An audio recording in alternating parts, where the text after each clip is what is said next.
আসসালামু আলাইকুম, আমি মানহা মুরসালিন। সবাইকে রমাদান মোবারক। আজকের ফার্স্ট ভিডিওটাতে আমি আলু পাকোড়া বানিয়েছিলাম, সেটাই তোমাদের দেখিয়েছি। এখন বানাবো আলুর চপ। তার জন্য ফার্স্টে আলুগুলোকে ভালো করে ধুয়ে কেটে এরকম চাকতি চাকতি করে কেটে তারপর এটাকে আমি একটু হালকা ভাপে সিদ্ধ করে নিয়েছি, কারণ আমার মনে হয় ভিতরে কাঁচা থেকে যাবে, তাই সিদ্ধ করে নিয়েছি। এখন আমি এটা পানি ঝরতে দিয়ে ব্যাটারটা তৈরি করে নেব। ব্যাটারের জন্য ফার্স্টে আমি বেসন দিয়ে দিচ্ছি। আচ্ছা, আমি কিন্তু এখানে কোনো কিছুই মাপ মতো মেপে দিচ্ছি না, আন্দাজ মতো দিচ্ছি। তো এই তো এটা দিলাম ময়দা। এবার দিয়ে দিচ্ছি কর্নফ্লাওয়ার, লবণ, গোলমরিচ। এরপর দিয়ে দিচ্ছি একটা সিক্রেট মশলা।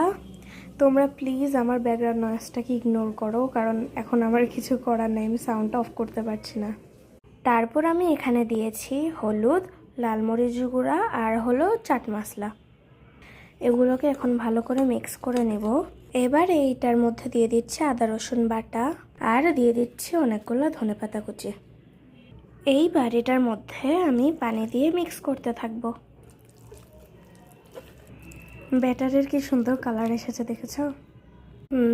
এই ব্যাটারটা আমি এরকম ঘন করে তৈরি করেছি, আলুর দুই পাশে যাতে ভালো করে লেগে যায় তাই। এবার এর মধ্যে আমি গরম তেল দিয়ে দিচ্ছি।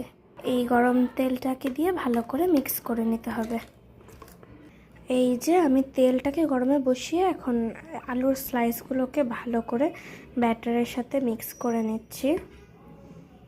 এদিকে তেল গরম হয়ে গেছে, আমি এখন ছেড়ে দিব এটা। বিসমিল্লাহ।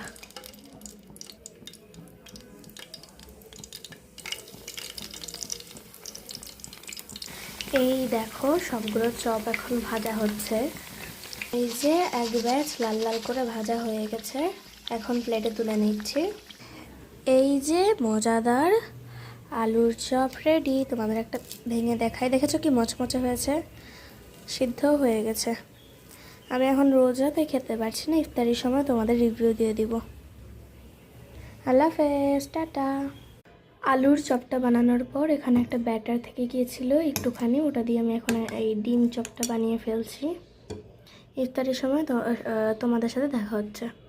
এই যে তখন আলুর ব্যাটারটা বেঁচে যাওয়া যে ডিম চপটা, এটা এখন আমি খেয়ে দেখবো কেমন হয়েছে। এটা খেতে মোটামুটি ভালো ছিল, এখন এটা একটু টেস্ট করব।